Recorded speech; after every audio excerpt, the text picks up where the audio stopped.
এই জন্য আল্লাহ তাআলা কোরআনুল কারীমের মধ্যে বলছেন মানুষ দুই ধরনের।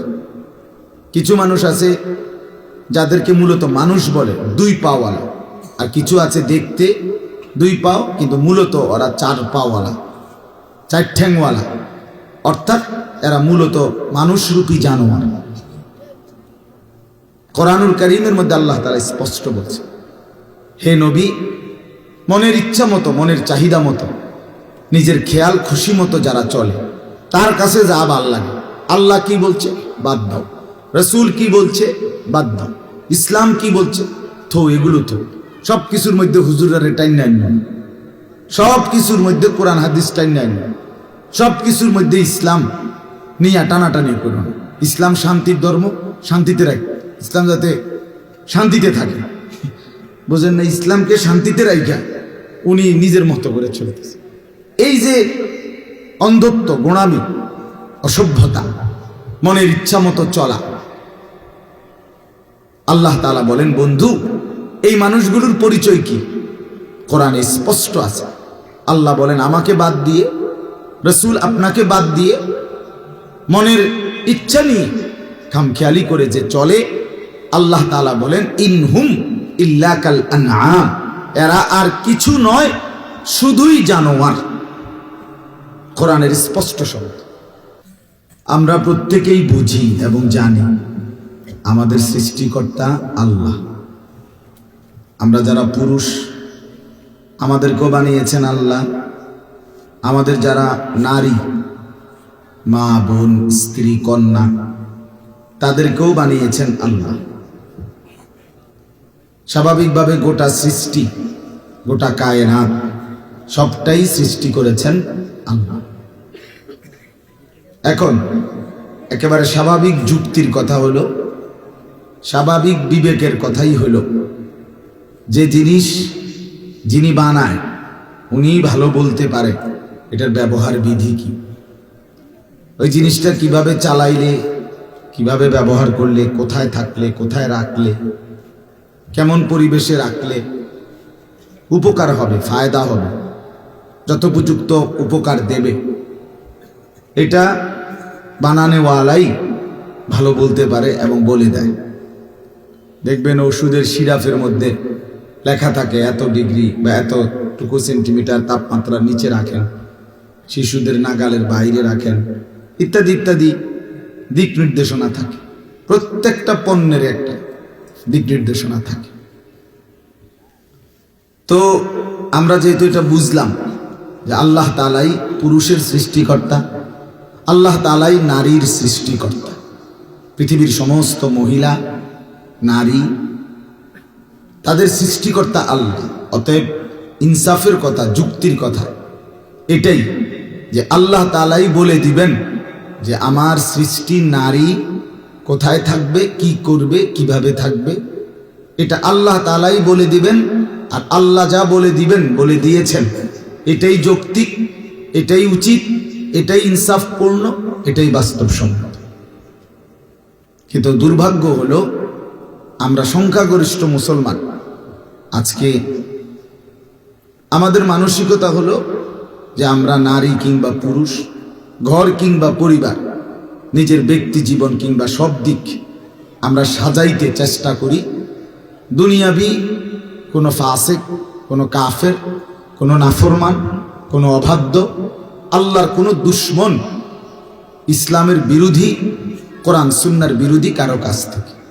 চুল বলেন, মোস বলেন, দাড়ি বলেন, টুপি বলেন, লেবাস বলেন, পোশাক বলেন, ঘর বলেন, বাহির বলেন, নারী বলেন, পুরুষ বলেন, চলা ফেরা, উঠা বসা, সাজগোজ, আচার আচরণ, লেনদেন, পারস্পরিক আচরণ, সবকিছু সর্বান্ত অধিকাংশ সংখ্যাগরিষ্ঠ মুসলমান, শতকরা 99 জন 98 জনেরই ফিকির দুশ্মনদের থেকে গ্রহণ করে, কাফেরদের থেকে গ্রহণ করে।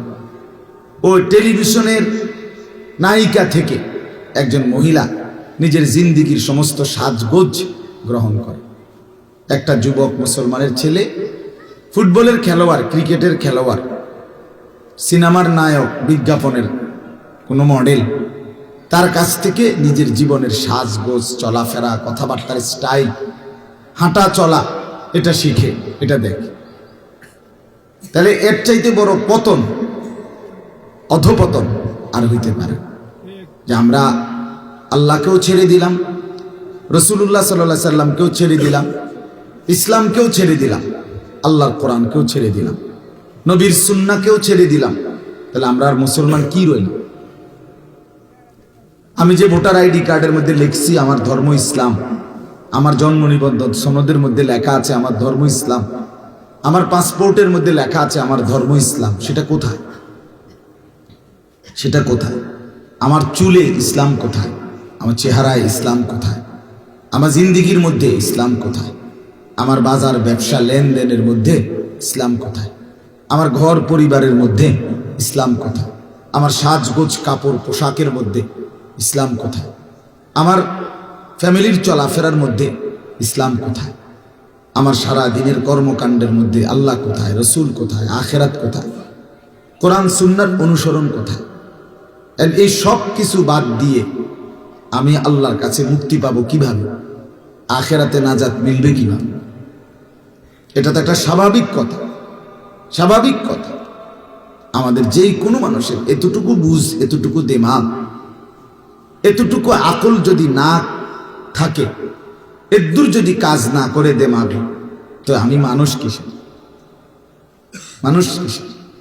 আমি তো প্রতিদিন বলি যে সমস্ত ছেলেরা তোমরা পেশাব করে পানি নাও না, টয়লেট পেপার ব্যবহার করো না, পানি ব্যবহার করো না, তোমরা মাঝে মাঝে কুত্তার দিকে চাই, কুত্তার লগে তোমারে একটু মিলাইয়া নিও, যে তোমার সাথে দেখবা দারুণ মিলতা। হ্যাঁ, প্রয়োজনে কুত্তার সাথে একটা সেলফি তুলে একসাথে যে আমরা দুই জানোয়ারকে কেমন দেখায় দেখেন। অসংখ্য মানুষ কমেন্টস করে জানাবে আপনাদের দুই জানোয়ারকে দারুণ দেখাচ্ছে, মানাইছে না।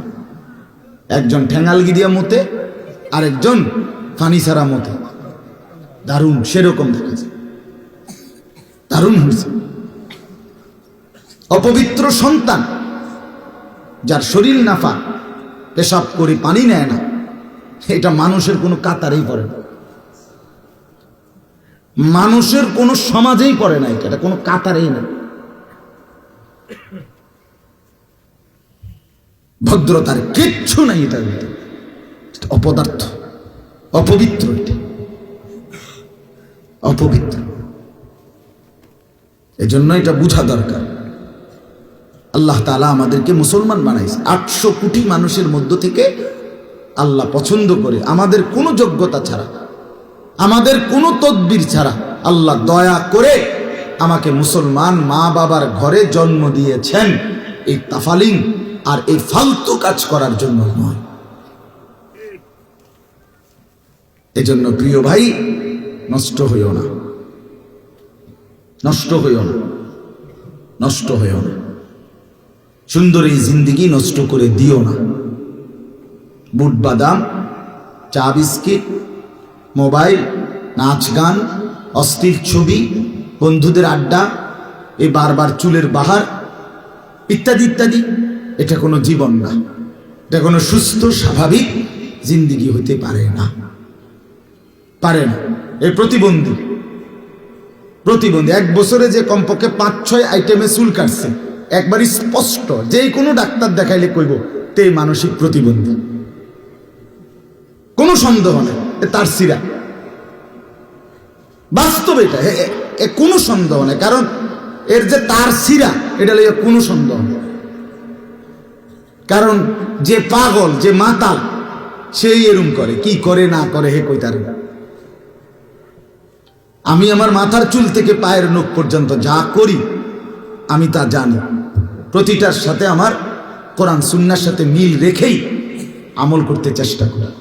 আমার হিসাব আছে, সনদ আছে।